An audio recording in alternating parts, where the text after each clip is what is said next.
దేవునికి మహిమ కలుగునుగాక. ప్రభు అయిన యేసుక్రీస్తు నామములో అందరికీ వందనాలు, శుభాలు తెలియజేస్తున్నాను. ప్రేమైన దేవుని బిడ్డలారా, మీరందరూ బాగున్నారా? ఆత్మ సంబంధమైన విషయంలో మనం అందరం కూడా బాగుండాలని దేవునికి ప్రార్థన చేస్తూ ఉన్నాం.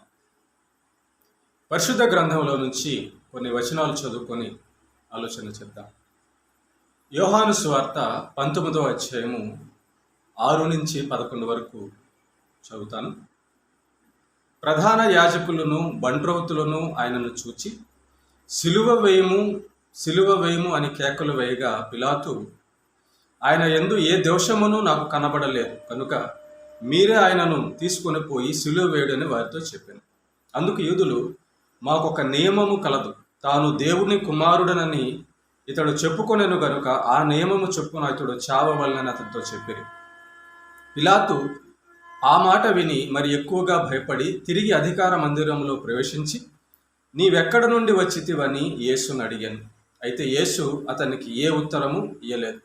కనుక పిలాతు, నాతో మాట్లాడవా? నిన్ను విడుదల చేయుటకు నాకు అధికారము కలదనియు, నిన్ను సిలువ వేయుటకు నాకు అధికారము కలదనియు నీవు ఎరుగవా అని ఆయనతో అనెను. అందుకు యేసు, పైనుండి నీకు అది ఇయ్యబడి ఉంటేనే తప్ప నా మీద నీకు ఏ అధికారము ఉండదు. అందుచేత నన్ను నీకు అప్పగించిన వానికి ఎక్కువ పాపము కలదని. ప్రేమైన దేవుని బిడ్డలారా, చదవబడిన యొక్క లేఖన భాగాన్ని మనం ఆలోచిస్తే, యేసు ప్రభువును కుట్రచేత ప్రధాన యాజకులు కొంతమంది యేసు ప్రభువును సిలువకు అప్పగిస్తారు. సిలువ వేయబడ్డానికి పిలాతుకు అప్పగిస్తారు. అయితే ఆ పిలాతు సిలువ వేయడానికి అధికారం అప్పుడు రోమా యొక్క ప్రభుత్వములో ఉన్నాడు, న్యాయాధిపతిగా ఉన్నాడు. అయితే ప్రేమైన దేవుని బిడ్డలారా, ఈ యొక్క పిలాతు యేసు ప్రభుతో ఒక మాట అంటున్నాడు. అది మనం ఈరోజు ఆలోచన చేయాల్సినటువంటి విషయం. ఏం మాట అంటున్నాడు? 11వ వచనంలో. అందుకు యేసు 10వ వచనం, కనుక పిలాతు, నాతో మాట్లాడవా? నిన్ను విడుదల చేయుటకు నాకు అధికారము కలదనియు, నిన్ను సిలువ వేయుటకు నాకు అధికారము కలదనియు నీవు వెరుగా అని ఆయనతో అనెను. చూసారా, పిలాతు యేసు ప్రభుతో అంటున్నాడు, నిన్ను విడుదల చేయుటకు నాకు అధికారము కలదు, నిన్ను సిలువ వేయుటకు నాకు అధికారము కలదు అని పిలాతు ప్రభు అయిన యేసుక్రీస్తుతో అంటున్నటువంటి మాట. ప్రేమైన దేవుని బిడ్డలారా, పిలాతు అనుకుంటున్నాడు తన జ్ఞానము, తన బలం వలన ఈ యొక్క అధికారాన్ని నేను పొందాను కనుక నేను ఈ జ్ఞానము, ఈ బలము, ఈ అధికారం అంతా కూడా నాదే, నేనేమైనా చేయగలను అని అనుకుంటున్నాడు. అది తప్పు. ఈ లోకంలో చాలామంది అధికారం పొందడానికి తహతహపడతారు. కారణము, ఆ అధికారము ద్వారా ఏదైనా చేయవచ్చని, ఆ అధికారము ద్వారా తమ పనులు జరిగించుకోవచ్చని, ఆ అధికారము ద్వారా తమ పేరు, ప్రతిష్టలు, ధనము, భోగభాగ్యాలన్నీ అనుభవించవచ్చని చాలామంది కోరుకుంటారు. కానీ తెలుసుకోవాల్సిన విషయం ఏంటంటే, యేసు ప్రభు అంటున్నాడు, పిలాతు చెప్పినప్పుడు నిన్ను సిలువ వేయడానికి, విడుదల చేయడానికి నాకు అధికారము కలదు అని పిలాతు అంటే, ఆ పిలాతుతో అంటున్నాడు, ఆ అధికారితో అంటున్నాడు 11వ వచనంలో. అందుకు యేసు, పై నుండి నీకు ఇయ్యబడి ఉంటేనే తప్ప నా మీద నీకు ఏ అధికారము ఉండదు అంటున్నాడు. చూసారా, మనము ఈ లోకంలో ఉన్నాము అంటే అది దేవుడి యొక్క సృష్టి, దేవుడి యొక్క నియమం, దేవుడి యొక్క ఆలోచన, దేవుని యొక్క పని.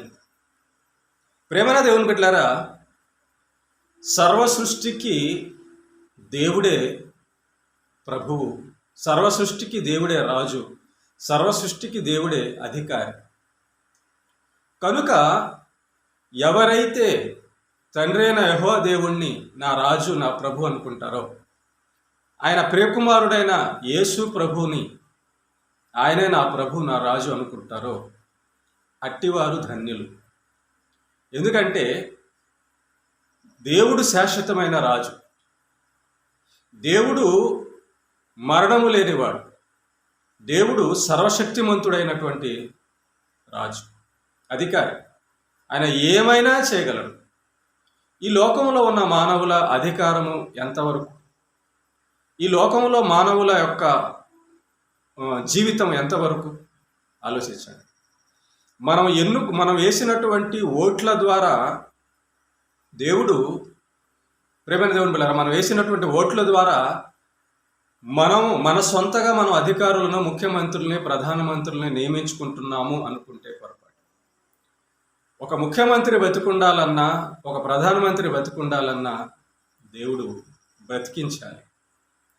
ఒక అధికారి అధికారంలోకి వెళ్ళాలన్నా ఆ మనిషిని దేవుడు బ్రతికించాలి. గుర్తుపెట్టుకున్న దేవుడు ఆ మనిషిని సృష్టించి ఉండాలి.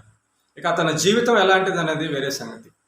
ఇక్కడ మనం నేర్చుకోవాల్సిన విషయం ఏంటంటే, యేసు ప్రభు చెప్తున్నాడు పిలాతుతో, నీకు పైనుండి అధికారము ఇవ్వబడి ఉంటే తప్ప నా మీద నీకు ఏ అధికారము లేదు అంటున్నాడు. అవును ప్రేమైన దేవుని బిడ్డలారా, దేవుడు నియమించకుండా ఎవరు కూడా అధికారంలోకి రాలేరు. దేవుడు నియమించకుండా ఎవరు కూడా ముఖ్యమంత్రి అవ్వలేరు. దేవుడు నియమించకుండా ఎవరు కూడా ప్రధానమంత్రి అవ్వలేరు. కాబట్టి దేవుడు ఎవరిని నియమిస్తున్నాడో అది మన మేలుకే. దేవుడు మన రాష్ట్రానికి ఎవరిని ముఖ్యమంత్రిగా నియమిస్తున్నాడో అది ఆయన చిత్తం, ఆయన మన మేలుకే. కాబట్టి మన దేశానికి దేవుడు ఎవరు ప్రధానమంత్రిగా నియమిస్తున్నాడో అది మన మేలుకే. అయితే ఇక్కడ ఒక విషయం మీరు అనుకోవచ్చు, మరి దేవుణ్ణి ఎరగనటువంటి, దేవుణ్ణి నమ్మనటువంటి యేసు ప్రభు అంటే వ్యతిరేకంగా ఉన్నటువంటి మరి ప్రధానమంత్రిని మరి నియమిస్తే అది మనకు మేలా అని అంటే మేలే. ఎందుకు మేలు అంటే చెప్తాను. మనము సరైన ఆత్మ సంబంధమైన భక్తి జీవితంలో ఎదగాలి అని అంటే నిలబడేటటువంటి, భక్తిలో నిలబడేటటువంటి, నీతిలో నిలబడేటటువంటి, విశ్వాసంలో నిలబడేటటువంటి స్థితి కావాలి. ఎప్పుడు మనం బలంగా నిలబడతాం? అవతల మనకు ఫోర్స్ ఎదురైనప్పుడు, ఒత్తిడి ఎదురైనప్పుడు. కనుక ప్రేమని దేవుని బిడ్డలారా, దేవుడు మనల్ని ఆత్మ సంబంధంగా నిజమైన ఆయన స్వరూపంలోకి చూడాలి అనుకుంటున్నాడు.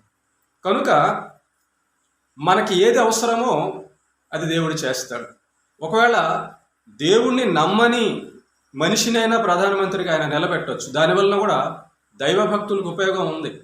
అప్పటి వరకు చేసిన భక్తి సరైన భక్తి కాకుండా నిజంగా శ్రమలు వచ్చినప్పుడు, దేవుడు భక్తి చేయడానికి ఆటంకాలు వచ్చినప్పుడు నిలబడవలసి వస్తే, మరి అలాంటి రాజులు వచ్చినప్పుడే కదా మన భక్తి ఏంటో నిలబడేది, మన విశ్వాసం అంటే ఏంటో నిరూపించుకునేది. అది మేలే కదా. కాబట్టి దేవుడు ఏది చేసినా మంచిదే.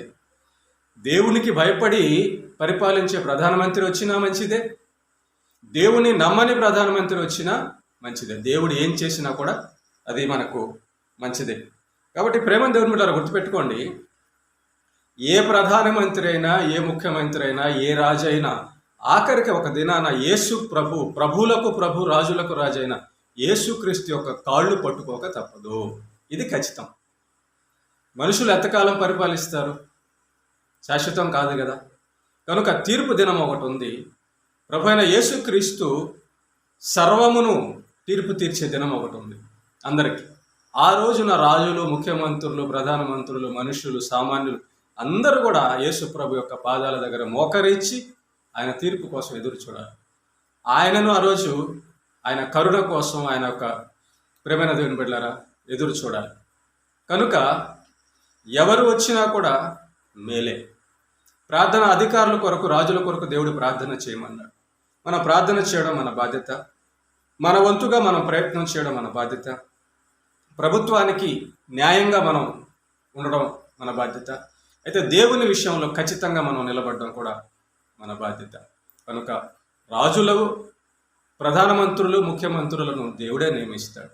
ఇది మనుషుల వల్ల జరిగే కార్యము కాదు, దేవుడి వలన జరిగే కార్యము. కనుక ఎవరు వచ్చినా కూడా మేలుకే. ప్రార్థన చేద్దాం. ఇంకా మంచి భక్తిలోకి, పరలోకపు అర్హతలోకి, సిద్ధపాటులోకి వెళ్దాం. అన్ని విషయాల్లో మనం ఎదుగుదాం. ఎందుకంటే ఈ లోకం శాశ్వతం కాదు, పరలోకం మనకు శాశ్వతం. పరలోకమందున్న తండ్రి శాశ్వతం, ప్రభు అయిన యేసుక్రీస్తు శాశ్వతం. ఆ లోకం మనకు శాశ్వతం. కనుక ఈ లోకంలో మనము ఎవరు వచ్చినా, ఏం చేసినా మనం బాధపడాల్సిన అవసరం లేదు. సమస్తము దేవునికి ప్రార్థన చేస్తూ, దేవుణ్ణి స్తుతిస్తూ మన జీవితం వాక్య ప్రకారం ఉందా లేదా చూసుకుని వెళ్తే చాలు. ప్రార్థన చేసుకున్నాం. కృపగలిగిన మా కన్న తండ్రి, మహోన్నతుడైన మా దేవ, అవును తండ్రి, యేసయ్య, నీ యొక్క మాటల ద్వారా మాకు తెలియచేసావు. పిలాతుతో అంటున్నావు, పైనుండి నీకు అధికారం ఇవ్వబడి ఉంటేనే తప్ప నువ్వు ఏ అధికారం నా మీద చేయలేవు అని చెప్పాను. అవును తండ్రి, నువ్వు అధికారం ఇస్తేనే, దేవా, నీవు అధికారం ఇస్తేనే ఈ లోకంలో మనుషులు ఎవరైనా నిలబడగలరు, బ్రతకగలరు, పరిపాలించగలరు.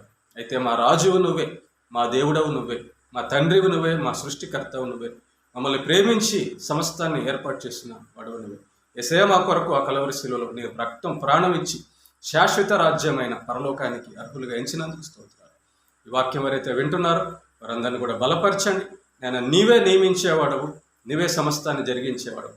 కాబట్టి ఎవరిని నియమించినా ఏది జరిగినా మా మేలుకే, నీ చిత్త ప్రకారం జరిగిస్తే అదంతా మా మేలుకే అని అందరినీ కూడా ప్రభు ఆశీర్వదించి బలపరచమని క్రీస్తు యేసుపేట ప్రార్థిస్తున్నాం. ఆమేన్.